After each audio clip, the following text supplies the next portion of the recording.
આવ્યા છો તો એક વાત સાંભળતા જાઓ। પ્રધાનમંત્રી નરેન્દ્ર મોદી ગુજરાતના 2 દિવસીય પ્રવાસે, ત્યારે તમને એવો સવાલ થતો હશે કે પ્રધાનમંત્રી અચાનક ઇલેક્શન તો બિહારમાં છે તો કેમ ગુજરાતમાં આવ્યા। તો એના પાછળ ઘણા બધા તર્ક જે છે તે વિચારવામાં આવ્યા, લોકોને પૂછવામાં આવ્યું। ત્યારે એક તર્ક એવું પણ સામે આવ્યું છે કે ગોપાલ ઇટાલિયાએ પ્રધાનમંત્રીને ગુજરાત આવવા માટે મજબૂર કર્યા।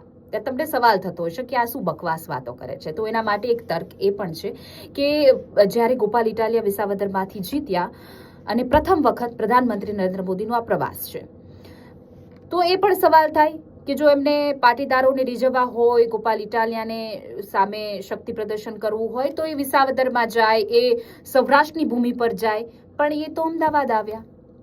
તો એની પાછળ એ પણ છે રીઝન કે અમદાવાદ આવ્યા પ્રધાનમંત્રી નરેન્દ્ર મોદી, જો એમને નાના મોટા વિકાસના કામોનું લોકાર્પણ કરવું હોય, રોડ રસ્તાઓનું, રેલવેનું, તો એ તો સીએમ ભૂપેન્દ્રભાઈ પણ કરી શકતા હતા, પરંતુ તેઓ નિકોલ ગયા। નિકોલ એ વિસ્તાર છે અમદાવાદનું કે જ્યાં સૌરાષ્ટ્ર સહિત ઘણા બધા પાટીદાર સમાજ વસે છે।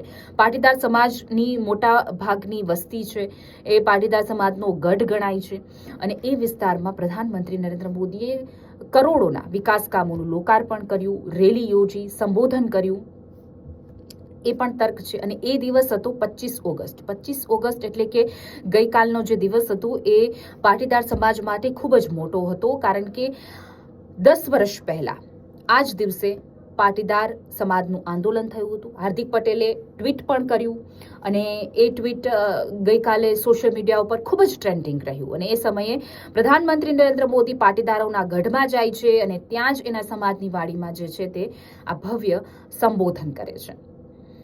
એ પણ એક તર્ક જોવા મળી રહ્યું છે। એટલે આ તો બધી ચર્ચાઓ થઈ રહી છે રાજકીય બેડામાં। હવે આમાં શું હોય, બાકી તમે તો સમજદાર જ છો।